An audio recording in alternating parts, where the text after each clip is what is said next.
Philippi. But sometimes we forget the relationship with Krishna. Prayer, depends what level we're on, but it's always there. Prabhupada was praying always to Srimati Radharani for her mercy. When we arrived in New York, so intense, he was praying to Radharani to protect. He was always praying to the internal energy for protection, or Lord Nrsimhadev for protection. But we take it for granted sometimes the material, it's kind of alright, it's almost normal or something. We don't realize what dangerous situation we're in. We cannot protect ourselves.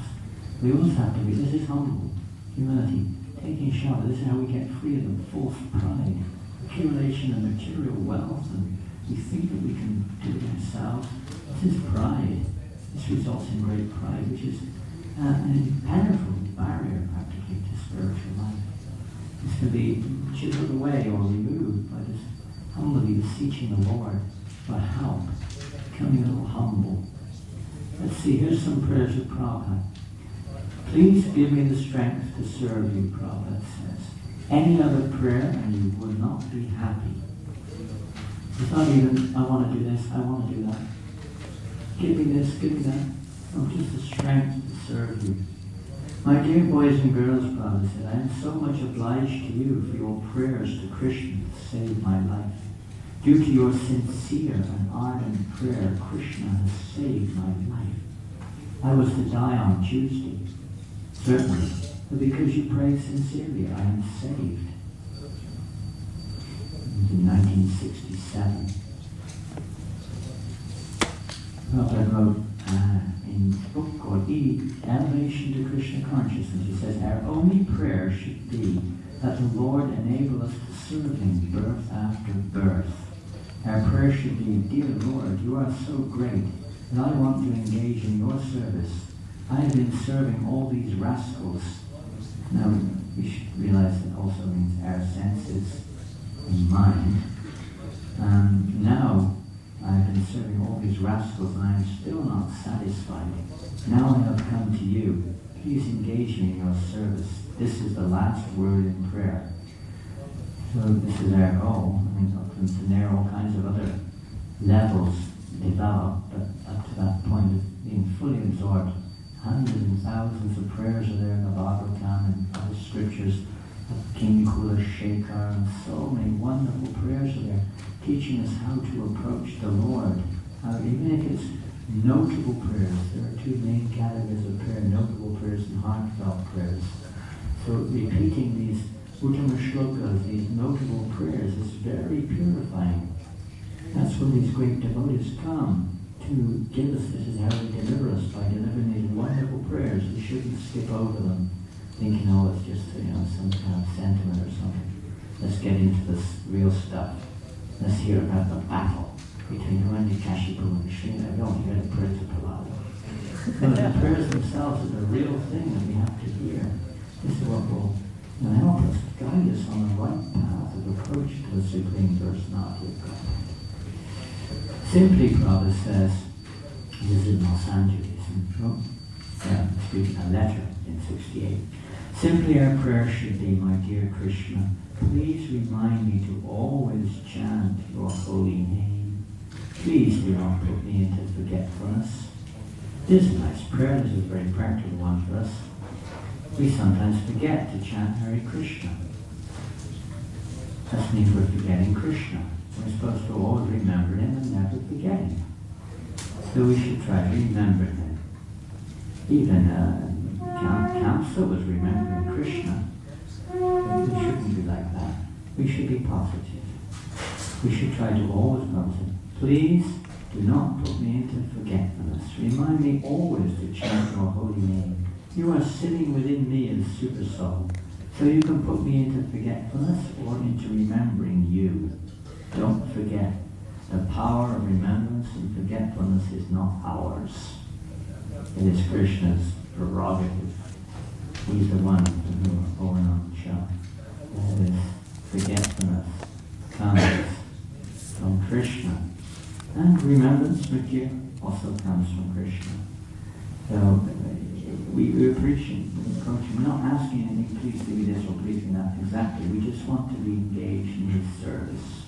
We want to become pleasing to Krishna is ultimately our business. It's a little higher prayer, you could say. At least we should have this in mind. So please do not put me into forgetfulness. Please always remind me to chant. Even if you send me into the hell, it doesn't matter, just so long as I can always chant Hare Krishna. This is very nice. So this should be our prayer. Nice prayer. Very nice. There's so many other wonderful, wonderful prayers of the devotee. And certainly if we approach the Lord with sincere feeling, Krishna will certainly help us and remove the obstacles on our path.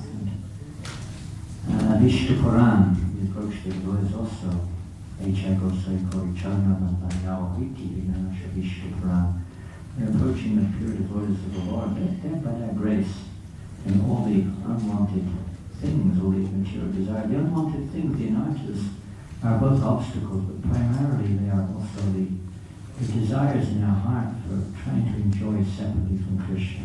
The thought that we can enjoy anything separately from Krishna. So we dovetail that also by engaging the objects, maybe of our attachment, under the direction of the pure devotee in the service of Krishna. This can also gradually purify us. Also a form of penance. Nibandha Krishna Nandé.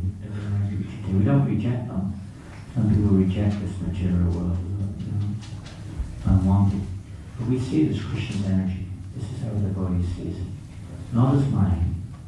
Not that, God is only here to give it to me so that I can enjoy separately. But we see it, this material world as being meant for his passion. How we can use it for the pleasure of Krishna. Our body, and we may say that's okay with possession, but what about my mind? What about my body? They also belong to Krishna. Everything we belong to Krishna. Everything belongs to Krishna. How does he everything? Our family, our wealth, everything belongs to Krishna. Should be used in his Krishna service. This is how we will attain real happiness. Impossible to be happy separately from Krishna. We have to connect, not just, oh yes, we're a devotee of Krishna. That means we have to practically demonstrate it by engaging our senses, our mind, our words, our intelligence, everything in the service of Krishna. Well, everything, learning how to do that. And then we'll be happy, freed from bondage. Freed from the causes of distress. The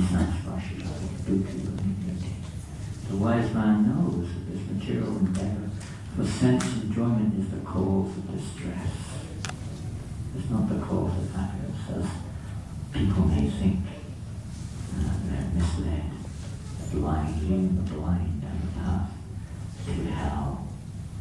So we have a great responsibility, but unless we ourselves are developing and cultivating this rooted selfless devotional service to Krishna, all of our endeavors will never go in vain, we can say.